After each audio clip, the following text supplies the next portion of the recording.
About teachers carrying guns. I'm like, what's happening? Are people thinking correctly? Hello everyone, welcome to my YouTube channel. My name is Ayo and I share interview and career tips. I share tips on my life in Canada and the US, and I also share tips on transition to tech. If you haven't subscribed, hit the subscribe button. Haven't lived in both the US and Canada, today I'll be comparing both countries. Let's jump right into it. The first thing I'll be talking about is the immigration system. I'll be comparing the Canadian immigration path and the US immigration path. And I will tell you, from someone who has been through both, I'll tell you that the Canadian immigration path is straightforward and clear. Now, I know in the US there are, new schemes that people are, it has always been there, but people are starting to, apply to those schemes, that's the EB1, EB2. Yes, I know there are new schemes, but comparing that to all the things and all the immigration paths that Canada has, the Canadian immigration system is just better. Now, for the EB1, EB2, there's so many things you have to submit. In some cases, you have to have written a technical paper, be a master's degree holder or, a PhD student. You have to contact your professors to be able to support your evidence. You have to have, received awards. Now, how many people can do all of this, to be honest? But comparing it to the Canadian immigration system, in most cases, you need your degree, yes. You need to take the IELTS, and probably if you have taken any certifications, even if you have a sibling in Canada, that will help you too. So these are just normal things that many people already have. So it's easy to put together compared to all the requirements, that you need to put together for the US. Even comparing the immigration pathway, from becoming a student, it is totally different. I went to the US as a student, and I can tell you for a fact, it is different from Canada, and Canada's pathway is more straightforward because it's clear, right? You know what to expect. In the US, after you have, gone to school, before all this EB1, EB2 started, really popping up, what you need to do is hopefully you find a company that can sponsor your work permits. Now, this is not easy to find. So when you're going to the US, you really need to think about the course you're studying. You're not just going to go there and study any course that doesn't have prospects. You need to look for companies that are also willing to hire people, and also willing to hire people and also sponsor their work permits. So there's some kind of companies, e.g. like the big multinationals, they're willing to sponsor, right? So those are the kind of companies you need to aim for. You need to know for the kind of courses that they are looking for, that they want to sponsor. So it's a lot of, you can't just go there and say, oh, this is my passion, this is what I'm going to do. No, you have to be very calculative. Whereas in Canada, you also need to obviously look for a course that has prospects. But, all of the, comparing it to the US is not as stressful. It is not as stressful in Canada because even in the US, after getting that company that would sponsor you, then there's a lottery system in order to get the H-1B, work permit. Imagine. So after going through that hurdle of finally finding a company that will sponsor you, is it not just more relaxing to just, okay, after I've gotten a company, just let me get my H-1B. Now you will find a company that is willing to sponsor you. The company has to pay to get you into that lottery system, the H-1B and all of that. Then is a lottery system. So that means that there's a probability that you won't be picked. And if you will not be picked, you have to wait till the next lottery again. Just imagine. Imagine how stressful that is.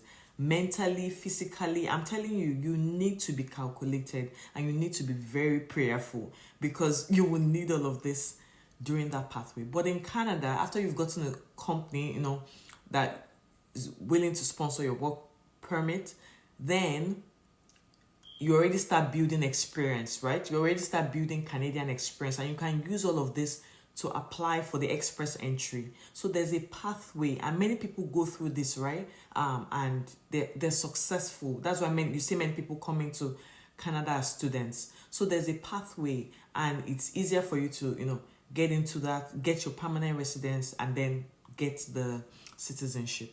The next thing I'm going to talk about is taxes. Taxes in Canada. super high, super expensive. Even comparing it to like the California, New York, super duper expensive. I think California is about, I think 5%, and Canada is like 13%. Now, I lived in Colorado, and for Americans, that's not like a cheap state. So when people told me that, oh, Ontario is expensive, I'm like, maybe it's that superiority complex. I'm like, I've lived in Colorado, right? How expensive can it be? And people that told me they were actually coming from Nigeria, so I'm like, oh, I'm used to this. Trust me, it is very expensive. Imagine almost anything you buy, right? You're putting 13% on it. So if you buy something that's around $500, you're already paying above $650. And you know how quickly that starts to add up. Electronics, furniture, many things. Buying a car, it can get really, really ridiculous, to be honest. So when you're coming to Canada, especially Ontario, be prepared. There's a 13% compulsory tax on almost everything. And comparing it to the US, this is not the case. So it's cheaper to buy things in the US, to be honest, than buying things here. Even people that live close to the border, right, the US Canada border, you will hear them tell you that they go and shop in the US. Yes, and I don't blame them. If I were living close there, I would go and shop in the US because things are just cheaper. I think the gas too is cheaper in the US. For the most part, groceries, clothes, people always say like they go to the US to go and shop just because it is quite expensive living here, which leads to my second topic, which is salary. Yeah, the salary of, the same role in Canada and the US. If, for example, the taxes were higher, like I discussed in Canada, and my salary was also higher, I won't mind. But imagine doing the same job, right? It's the same job, and you're still earning lower here in Canada. And companies purposely do this, right? They come and hire in Canada just to, hire cheap labor, to be honest, just to hire cheap labor, because our time zones, they're very, very similar. So we can work within the same time, but they're just going to pay you cheaper than your US counterparts. And comparing the taxes and then the amount, surviving in Canada with the high taxes, comparing it to the US, trust me, it's cheaper to live in the US than to live in Canada. I know it's super annoying to hear that, but this is the reality of things. Companies purposely come and hire in Canada because they want to hire cheaper labor than the US counterparts, even though taxes are more here, right?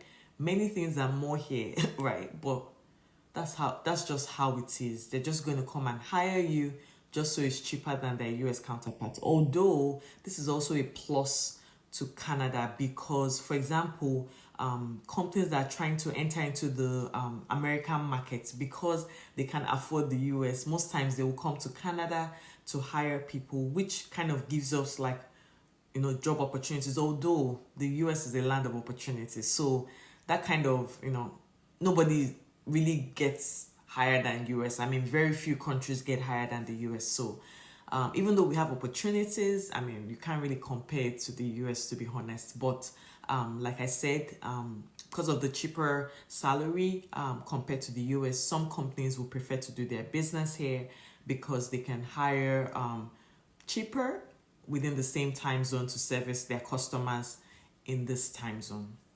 The next thing I'm going to talk about is housing, that is buying or renting houses in the US and Canada. And I've lived in both, so I'll tell you for a fact, especially comparing Ontario and even like the whole of Canada, right? Comparing it to the US. I will tell you it is cheaper to buy or rent a house in the US compared to Canada. Now, when I'm comparing both countries, I'm comparing like the places people actually go to in Canada and comparing the US, right? It's cheaper to buy or rent a house and live a comfortable life in the US.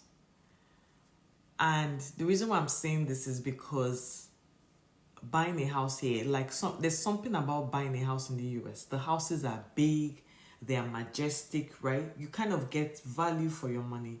It's not the case here in Canada. You can buy a small tiny townhouse for $1 million. You're not living in maybe the fanciest area, or maybe you say you want to live in downtown Toronto. No, I'm not talking about those areas. And I'm not even talking about the areas where maybe Drake is living in that area or one celebrity. No, these are normal suburbs like Greater Toronto area.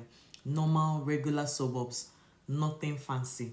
It could be like $1 million. Even renting is really, really crazy here in Canada. I'm talking about like Ontario, the Greater Toronto area, and even Calgary that used to be kind of cheap.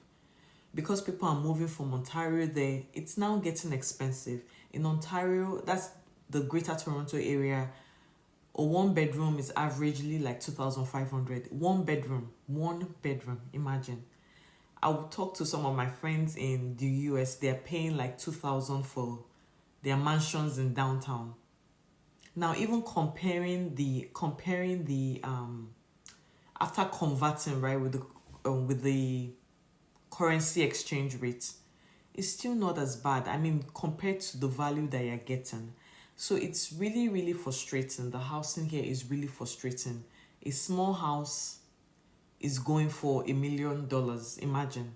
So it's and adding that to the salary and to the taxes, just see how tiring that can get. Many people are actually moving from Canada to the US, and many people already have in mind that once they get their Canadian citizenship, they want to move to the US just because of these main reasons. Honestly, the taxes, the houses, the salary, it can really, really, really get very annoying and frustrating, and things add up. Like I said, things add up. But next, we're going to be talking about some advantages of Canada as well. So stay tuned. One of the perks of living in Canada is safety, at least compared to the US. I mean, gun violence, I mean, stabbings, things like that. It's not an issue in Canada. Now, in the US, it has gotten so bad, it's almost like, it's a normal thing. Like, someone was shot somewhere, normal news. If that happens in Canada, I mean, it will be on the news for days, for months. People will continue to talk about it because it's not a regular occurrence. But that's not the case in the US. And people are really scared. I think this is one major factor why people are scared of moving to the US, because the gun violence is so random and it can happen anywhere. So people are scared of this fact, and because many people have access to guns, you hear of situations whereby maybe someone, you were driving on the road and maybe you honked, or someone is in a bad mood, all those road rage, and they can bring out a gun.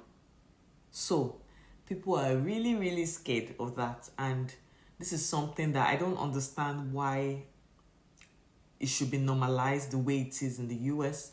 But this is something that definitely Canada has a higher advantage over the US, because things are relatively safe over here. It has gotten so bad that even in the US, kids, right, they learn all these drills for when there's an active shooting in the school. I know there are drills here in Canada, but, you know, it's not the way it is in the US. You know, people are talking about teachers carrying guns. I'm like, what's happening? Are people thinking correctly, right? So that's not the situation in Canada. Parents feel safer to, you know, take their kids to school. You know, these are kind of the things, right? And how random it could be. Some kids have been killed because of someone got an access to a gun and is now shooting everybody. Or, you know, going to church, someone was shot in church by an active shooter. Things like that just don't make sense. It happens a lot in the US, and it's not the case in Canada. So Canada, like, you feel safe as a family, you feel safe to live in Canada. And I mean, your life is very important, right? So this is one major perk of Canada over the US. If you like this video and you want to learn more, there's still so many things to talk about. I could drop a part 2. Just like this video. If I get up to 50 comments asking for a part 2, I'll drop a part 2. So don't forget to like, drop a comment, and subscribe.